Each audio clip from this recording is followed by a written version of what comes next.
반갑습니다. 깔삼이의 독서여행에 오신 여러분 환영합니다.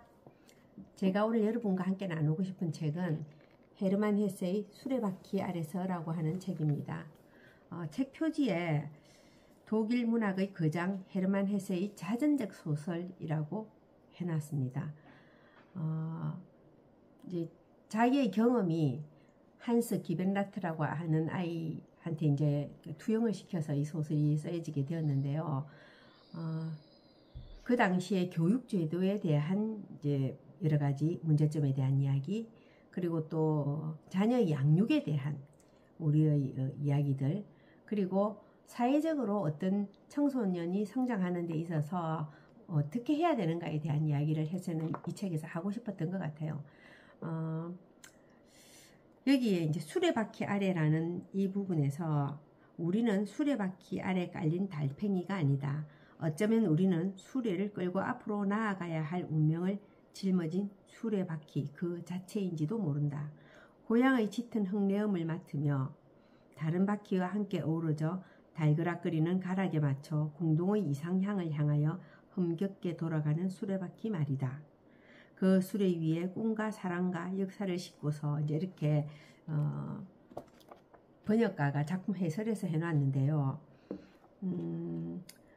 어떻게 보면 거대한 사회에서 우리 개개인은 정말 나약하고요. 또 때로는 보잘것없기도 하고요.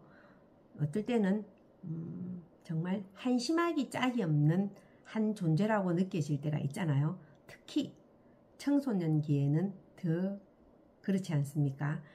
이제 저 같은 경우는 그 시절을 다 지나왔는데, 제가 이제 이 책을 읽으면서 나의 10대 시절 어땠던가, 그때 뭐가 그렇게 고민이었던가, 뭐가 그렇게 힘들었던가, 뭐 이런 생각들을 하게 되었고요. 이제 그 주인공은 굉장히 똑똑한 아이인데 시골 마을에서 태어나서 이제 중앙무대 학교로 가는 거죠. 그래서 거기에서 여러 가지 이제 여러 아이들을 만나면서 결국에는 어느 곳에서도 인사이드가 되지 못하는 굉장히 고독함과 외로움, 그러다가 친구를 만나게 되죠. 하일러라고 하는 친구. 근데 이 친구는 원래 좀 천재적인 아이들이 가지고 있는 그 유니크한 부분이 있잖아요.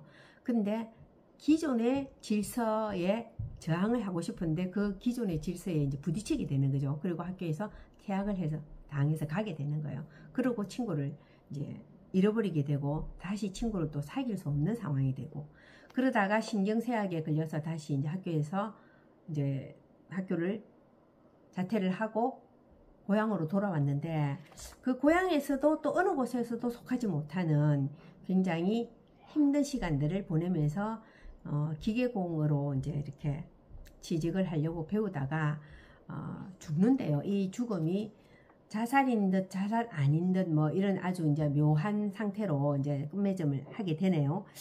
한 사람이 살아가는데 여러분은 굉장히 많이 필요하잖아요. 그죠? 굉장히 많은 것들이 필요한데, 여러분은 정말 한 사람이, 한 생명이 태어나서 한 생을 마감할 때까지 뭐가 제일 필요한 것 같습니까?